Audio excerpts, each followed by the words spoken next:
안녕하세요. 법무인 평안의 윤정섭 변호사입니다. 오늘은 체포 한방의 정리 두 번째 시간으로 형사소송법 제211조에서 14조에 규정되어 있는 현행범 체포에 관해서 설명드리도록 하겠습니다.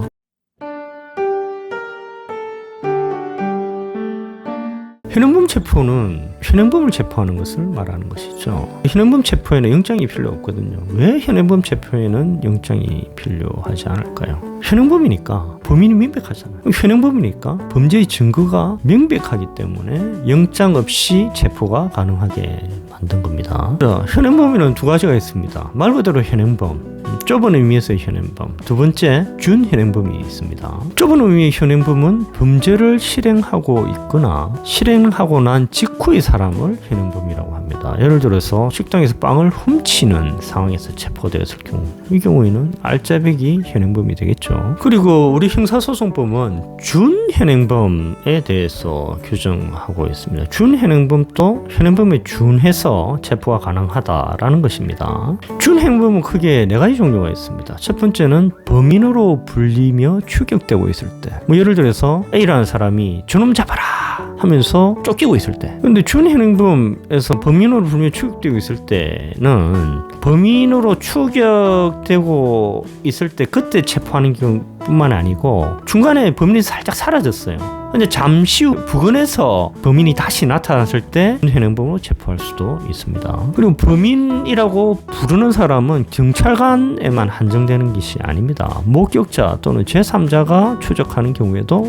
해당이 됩니다. 자동차로 추격하고 있을 때 또는 2인 이상이 순차적으로 추적하고 있을 경우에도 포함이 됩니다. A가 추적하다가 B가 바톤 터치 받아서 다시 추적할 경우에도 범인으로 불리며 추격되고 있을 때에 해당한다는 것입니다. 준현행범의 두 번째 종류는 작물이나 범죄에 사용되었다고 인정하기에 충분한 흉기나 그 밖의 물건을 소지하고 있을 때입니다. 작물이 뭔지 아시지 않습니까? 제3범죄의 피해 물품을 작물이라고 합니다. 예를 들어서 피해자로부터 낚아챈 핸드백을 들고 있을 때, 또는 살인의 흉기인 칼을 들고 있을 때. 자, 판례 사안을 한번 볼까요? 이 사안에서 피의자는 교통사고를 일으킨 후에 1km 떨어진 지점에서 교통사고 발생 후 10분 후에 준현행범 체포가 되었습니다. 어떻게 됐냐면 교통사고가 발생을 했어요. 그래서 112에 신고가 들어가고 112에서 경찰관들에게 지령이 떨어졌습니다. 검은색 그랜저다, 탐문하라. 그러니까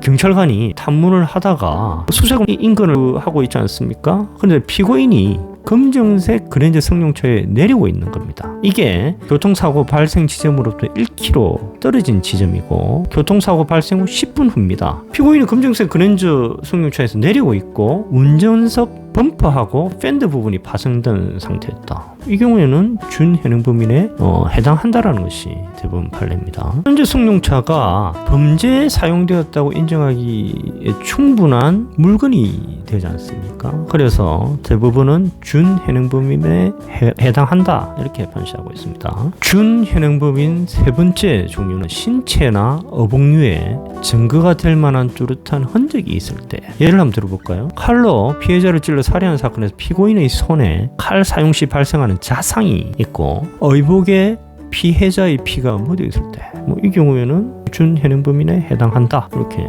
규정하고 있는 겁니다. 준현행범인 네 번째에는 누구냐고 묻자 도망하려 할 때, 예를 들어 볼까요? 범죄 현장 인근에서 경찰관이 수상한 행동을 보이는 사람을 불침 검문하려는데 도망을 하려 한 때, 이 경우에는 준현행범인에 해당한다라는 거죠. 누구냐고 묻자 도망하려 한 때지 않습니까?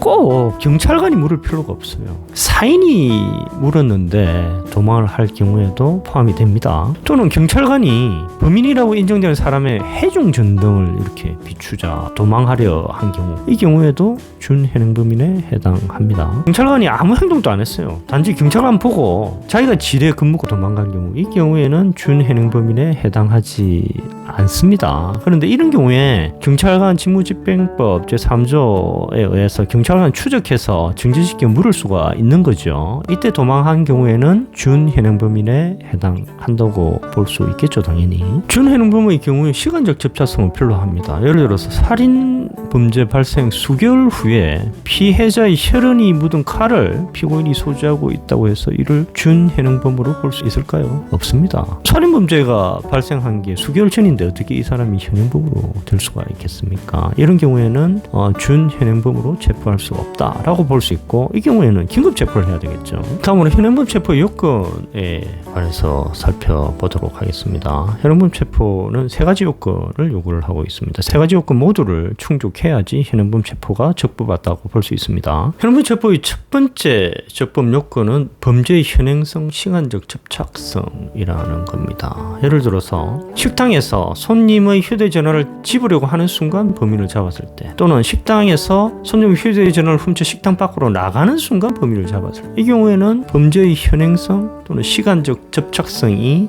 있다고 볼 수 있겠죠, 그죠? 이런 경우는 어떻습니까? 음주운전이 범해졌어요.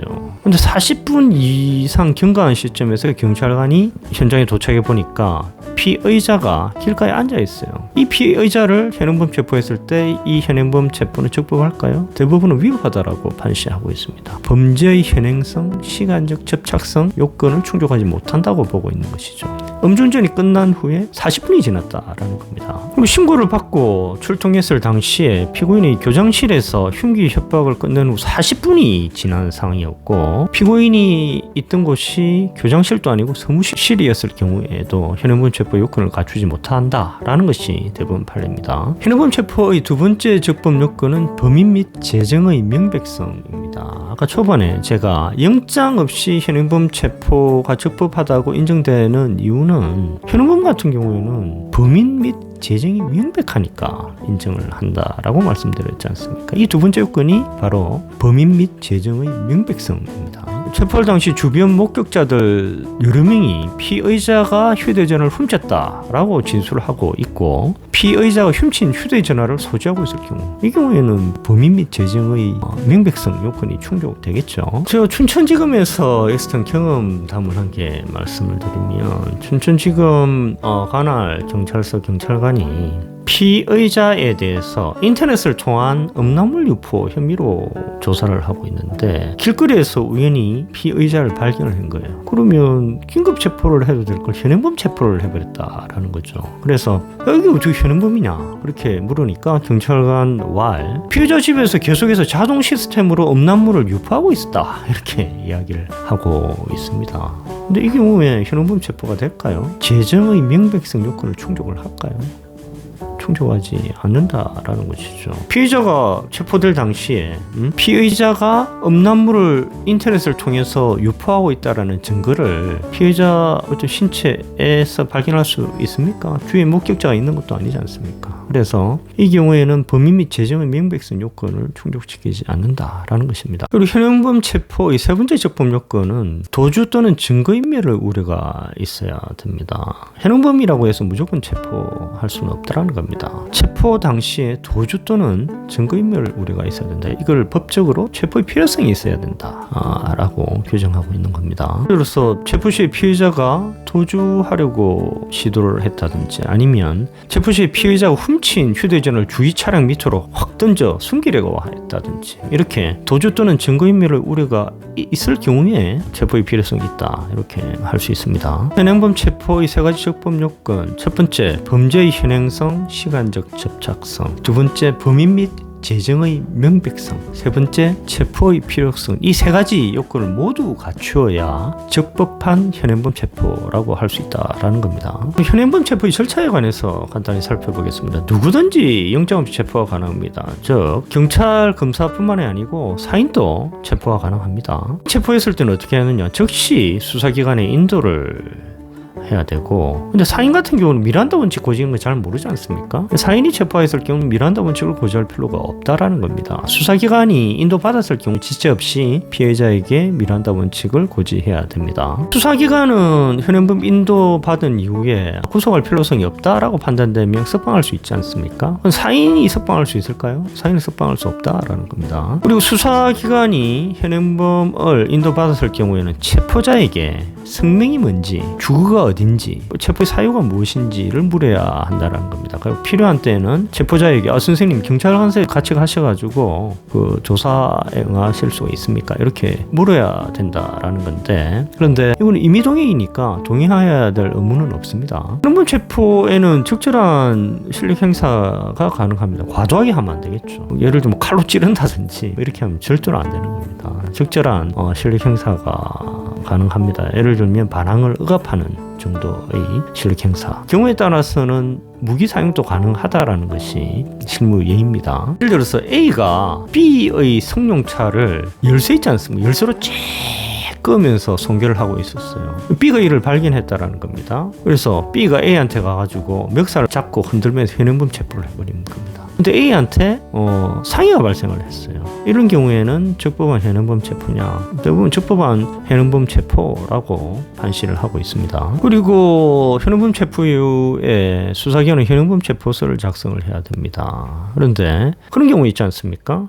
폭행죄로 현행범 체포한다고 고지를 했는데 나중에 알고 보니까 업무방해죄가 성립하는 경우예요. 이런 경우에도 현행범 체포는 적법하다라는 것이 대부분 판시입니다. 자, 오늘 이 정도로 하겠습니다. 감사합니다. 다음 회에는 긴급체포에 관해서 설명드리도록 하겠습니다.